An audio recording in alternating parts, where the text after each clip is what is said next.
नमस्कार बच्चों, एक संसद नदी की इस पाठ में फिर से एक बार आपका स्वागत है। आज हम मंजरी इस पाठ्य पुस्तक से पाठ नंबर 20 पढ़ने जा रहे हैं, जिसका शीर्षक है एक संसद नदी की। एक संसद नदी की इस पाठ का ये सेशन नंबर 2 है। इसके पहले भाग में हमने देखा कि किस प्रकार से मनुष्य के जीवन में जल ही जीवन होता है। केवल मनुष्य के लिए नहीं बल्कि हर सजीव के लिए पानी की आवश्यकता होती है। लेकिन आज हम देखते हैं कि यह पूरे देश की समस्या बन गई है, सबसे महत्वपूर्ण पानी की समस्या। ऐसे बहुत से राज्य हैं कि जहां पर पानी की समस्या होती है, लेकिन राजस्थान में इस जल संचयन पर जो कार्य किया गया है वह किस प्रकार से किया गया है, इसका वर्णन इस रिपोर्टाज में किया गया है। चलो बच्चों, अब हम अगले परिच्छेद के द्वारा समझते हैं कि किस प्रकार से नदी को जलमय बनाया गया और नदी के लिए खुद के गांव के लोगों ने, वहां के गांव के लोगों ने क्या किए। वो 5 जो नदियां थे, वहां के 75 गांव के लोगों ने एक संसद बनाई और उस संसद के कुछ कानून बनाए गए और उन कानूनों का नियम सारे लोग करने लगे। अब देखते हैं इन 5 नदियों में किस तरह से पानी आने लगा। अखरी, रूपारेल, सरसा, भगानी और जहाज, इन 5 नदियों में लगभग 2 दशकों से पानी नहीं थे, सूख गए थे। लेकिन जल क्रांति के इस कार्य के बाद यह नदियां सदा बहने युक्त हो गई और इस प्रकार इस नदियों के इर्द गिर्द जो गांव थे, लगभग 75 गांव के लोगों ने मिलकर एक संसद की और उसको नाम दिया अखरी संसद। और अखरी संसद के कुछ कायदे बनाए गए, नियम बनाए गए और यह जो अखरी संसद है, इसके अंतर्गत दूसरा कोई भी संसद जो है कोई भी इंटरफेयर नहीं करता है। जब अखरी सहित अन्य नदियां सूख चुकी थी तो इन्हें पुनर्जीवित करने के लिए प्रशासन ने कोई ध्यान नहीं दिया। पर जब लोगों की लगन और मेहनत से इनमें पानी बहने लगा तो स्थानीय प्रशासन ने इन पर नजरें टिका ली। अब देखिए, जब तक रुकी हुई थी वहां के लोगों का जीवन बहुत ही दुर्दम्य हो गया था। जीवन जीने के लिए ही वो लोग केवल जीवन जी रहे थे। उस समय किसी भी प्रकार के प्रशासन ने उनकी तरफ ध्यान नहीं दिया। लेकिन इन नदियों के इर्द गिर्द रहने वाले गांवों के लोगों ने अपने मेहनत के बलबूते पर इन नदियों के पुनर्जीवित करना अर्थात जो सूख चुके थे उन्हें जलयुक्त बना दिया, यूटिलाइज करने के लिए, उपयोग करने के लिए बना दिया गया। और इस प्रकार जब यह सब कार्य होने के बाद अन्य जो प्रशासन थे जो इसकी तरफ ध्यान नहीं दे रहे थे, अब लोगों की लगन और मेहनत से जब यह नदियों में पानी बहने लगा और ये नदियों को पुनर्जीवित कर दिया गया, तो अन्य स्थानीय प्रशासन के मंत्री लोगों ने उनके ऊपर क्या कर दिया, ध्यान देने लगे कि उन्होंने जो कार्य किया है वो उनका जो क्रेडिट है वो अपने आप को लेने लगे।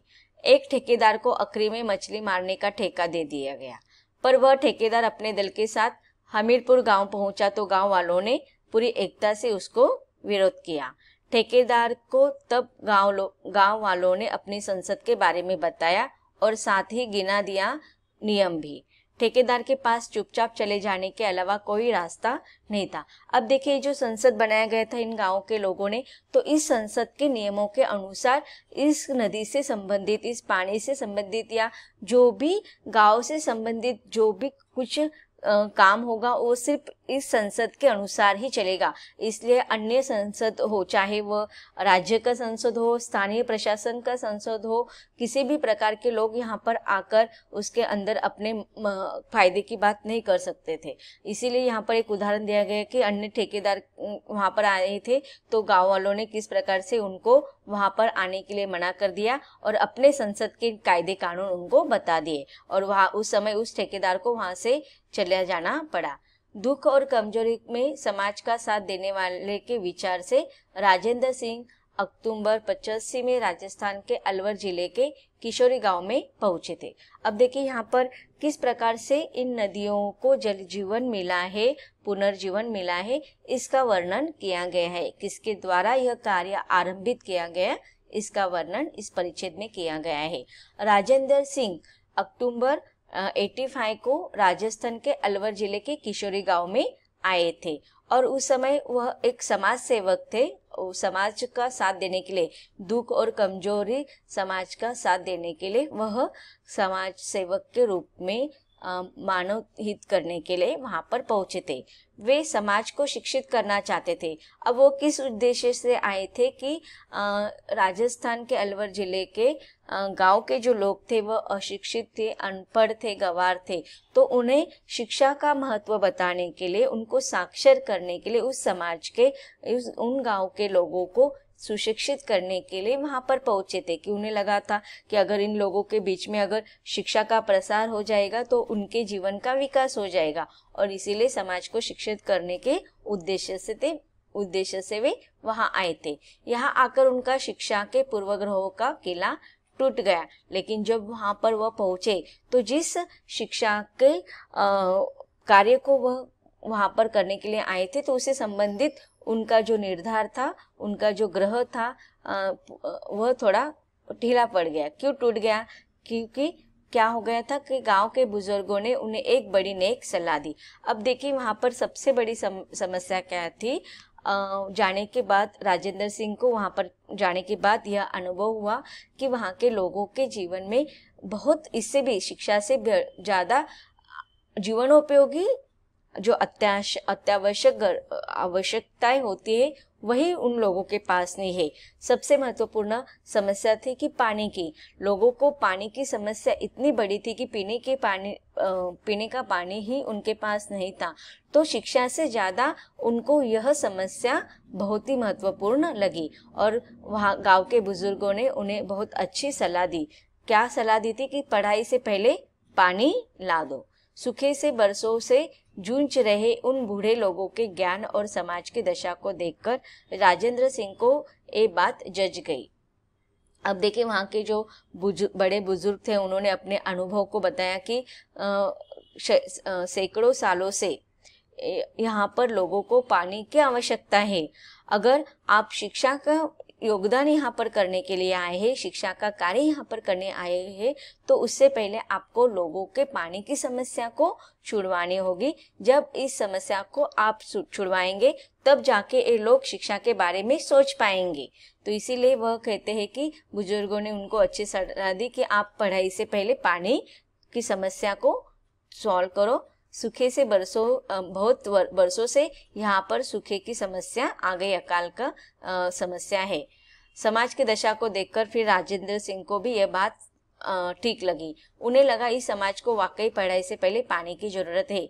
अपने साथियों के साथ तब उन्होंने पानी बचाने और बढ़ाने का काम करने का मन बना लिया। तो इस प्रकार शिक्षा लाने के लिए आए थे, लोगों को, समाज को सुशिक्षित करने के लिए आए थे, साक्षर करने के लिए आए थे, लेकिन जब वहां पर आए तो उन्होंने देखा कि सबसे महत्वपूर्ण पानी की समस्या है और इसीलिए उन्होंने अपने साथियों से मिलकर वहां पर पानी बढ़ाने और पानी बचाने का काम करने के लिए ठान लिया, निश्चय कर लिया।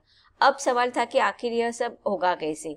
इसके लिए राजेंद्र सिंह को किशोरी और गोपालपुर गांव के उन्हीं पुराने और अनुभवी लोगों की मदद लेनी पड़ी।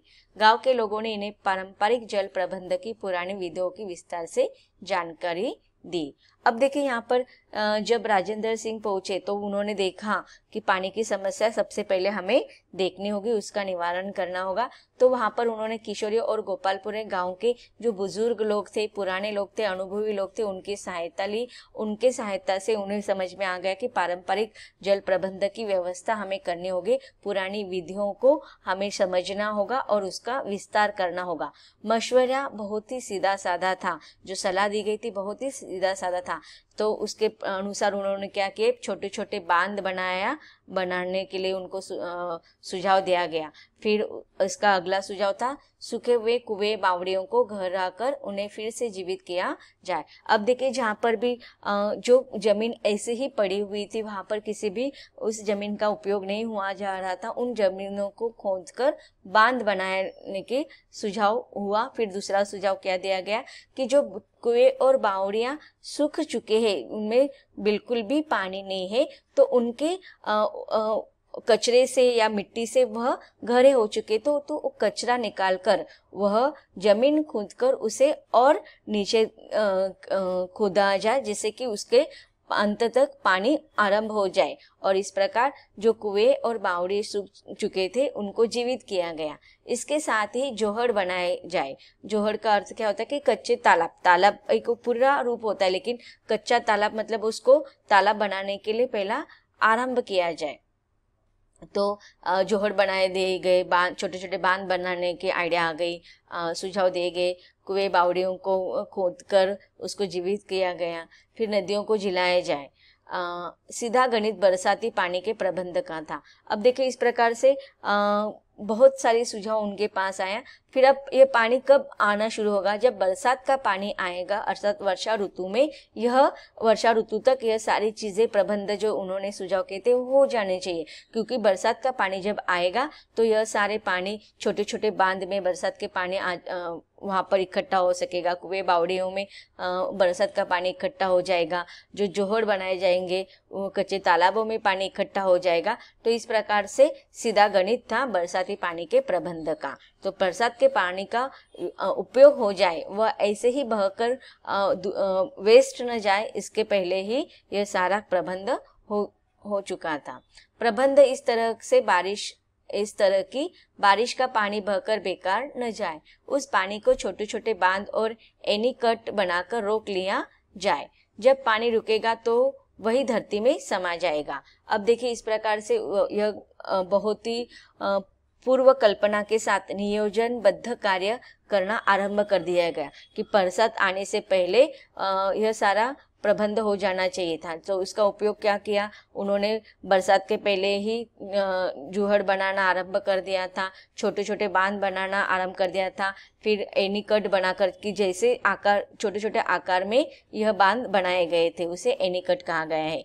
फिर जब बरसात आएगा तो उसका पानी रुकेगा और वह पानी जमीन के अंदर, धरती के अंदर समा जाएगा। इससे क्या हो जाएगा कि धरती के नीचे पानी सुरक्षित भी रह जाएगा और वह अंदर ही अंदर ढलान या नीचे की तरफ रिश्ता रहेगा। अगर देखिए पानी बहता जाएगा तो वो ऐसे ही आगे बहता जाएगा, लेकिन उसको ठहराव आ जाएगा तो वह पानी नीचे जमीन के अंदर चला जाएगा और इस प्रकार जब वह जमीन के अंदर वह पानी सुरक्षित हो जाएगा, जिससे कि जमीन के अंदर जो ढलान रहेगा या उसके अंदर और भी कुछ रहेगा तो उसमें वो पानी इकट्ठा हो जाएगा।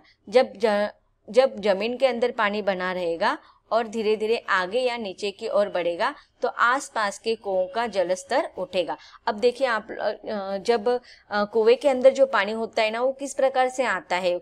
हम देखते हैं कि जब इस प्रकार के बाढ़ से पानी इकट्ठा किया जाता है तो बाढ़ का जो पानी होता है वो जमीन के अंदर से अपने आप कुओं में झिरपने लगता है, आने लगता है। तो इस प्रकार से कुओं का जो जलस्तर होता है वह उठ जाता है। सूखी धरती को पानी मिलने से हरियाली होगी और खेती भी की जा सकेगी। तो इस प्रकार इस पानी का उपयोग क्या हो जाएगा, जो धरती सूख चुकी है वह गीली हो जाएगी और गीली होने की वजह से वहां पर हरियाली छा जाएगी। और इसी प्रकार से इन बांध का पानी हो या कुएं का पानी हो या जुहार का पानी हो, कच्चे तालाब का पानी हो, खेती के लिए इसका उपयोग किया जा सकता है। बस यही था जल प्रबंध का पूरा शास्त्र जो गांव के लोगों ने समझाया। तो इस प्रकार राजेंद्र सिंह अपने साथियों के साथ गांव के बड़े बुजुर्गों को मिले और इस प्रकार से सारा उन्होंने नियोजन किया और यह जल प्रबंध का पूरा शास्त्र गांव के लोगों ने और खुद राजेंद्र सिंह ने समझ लिया और उसके अनुसार उन्होंने अपना काम आरंभ कर दिया। बकौल राजेंद्र सिंह तब हमें यकीन आने लगा कि यदि ऐसा हो सका तो ग्रामीण समाज की दशा दिशा और हालात में जबरदस्त परिवर्तन आ सकता है।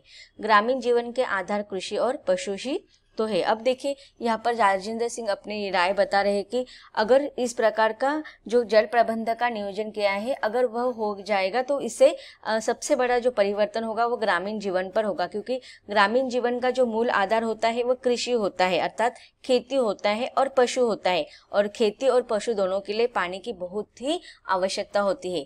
दोनों होंगे और बचे रहेंगे तो लोगों का जीवन भी टूटने और बिखरने से बच जाएगा। अब जो देखो गाँव में रहने वाले लोगों का जो मूल आधार होता है वो उनकी खेती और पशु होगा, और खेती और पशु का जीवन अगर सुधारित हो जाएगा, पानी की व्यवस्था हो जाएगा तो इन ग्रामीण लोगों का जीवन टूटने से बच जाएगा और इस प्रकार से उनके जीवन में एक खुशहाली आ जाएगी। गांव के लोगों ने भी यह समझाया कि जिस समाज में रहकर काम करना है, सीखना है, भी वहीं से होगा। तो अब जहाँ पर हम जा रहे हैं, जिस समाज में हमें काम करना है, तो उनसे ही, उनके ही अनुभवों के द्वारा, उनके ही सहायता के द्वारा हम इस कार्य को अगर आगे ले जाते हैं तो यह कार्य निश्चित रूप से सफल हो जाएगा। दूसरे करना भी वही होगा जो समाज चाहता है। अब देखिए वो राजेंद्र सिंह तो वहाँ के लोगों को पढ़ाने के लिए आए थे, लेकिन वहाँ की पहली जो मांग थी वह शिक्षा से बल्कि पानी की व्यवस्था थी। तो इसीलिए वहाँ के समाज के, वहाँ के लोगों की प्रायोरिटी को देखकर ही आगे बढ़ना था, और यही बात राजेंद्र सिंह इन्होंने समझ ली थी। और अगर वहाँ पर जाकर हमें उनके बीच में रहना है तो समाज में वहाँ के लोगों के बीच में रहकर ही हमें बहुत सारी चीज़ें सीखना होगी, और जो वहाँ के लोग चाहते होंगे, उनकी जो डिमांड होगी वही पहले करना होगा। फैसला भी समाज का, मेहनत भी समाज का, और जो चाहते हैं वह भी समाज ही चाहते हैं। आपको सिर्फ समाज का साथ देना है। तो अब देखिए राजेंद्र सिंह ने यह बात समझ ली थी कि अगर हमें उस गांव का विकास करना है तो उस गांव के लोगों के साथ ही हमें चलना होगा, क्योंकि वह गांव भी उन लोगों का है, मेहनत भी उनकी होगी, और उन्होंने सिर्फ यह बात समझी कि हमें उस समाज को सिर्फ एक दिशा देना है, मार्गदर्शन करना है और उनकी सहायता करना है, उसे इस परंपराओं का स्मरण कराना है। कुल मिलाकर हालात से हारे लोगों की निराशा दूर करनी है ताकि वे इस काम को आत्मविश्वास से करें। तो अब देखिए राजेंद्र सिंह ने इस सारी बात का पहले अभ्यास किया, निरीक्षण किया और इस निष्कर्ष पर पहुंचे कि अगर हमें समाज का विकास करना है तो उनके अनुषंग से ही हमें समाज का विकास करना होगा। उन्होंने जो परंपराएं बताई थी, जो पानी को बचाने की, जो पूर्व अनुभव के द्वारा जो योजनाएं बताई थी वही अनुसरण करके उनको उनकी सहायता से करनी थी।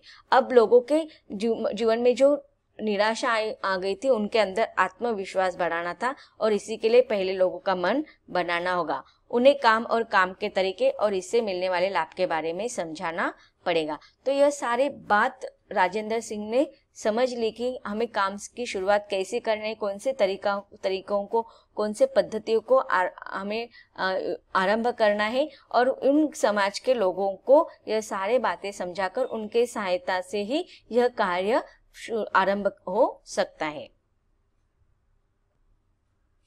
तो बच्चों, अब तक हमने देखा कि राजेंद्र सिंह इन्होंने उस समाज का जो मूल समस्या थी उसको जान ली, और उसी समस्या का निवारण करने के लिए उन्होंने वहीं के ग्रामीण लोगों की सहायता ली, और उसी के अनुसार उन्होंने अपना कार्य शुरू कर दिया। आगे हमें बहुत सारी बातें इस पाठ के माध्यम से सीखना है, लेकिन उसको हम इसके अगले सेशन में पढ़ेंगे। धन्यवाद।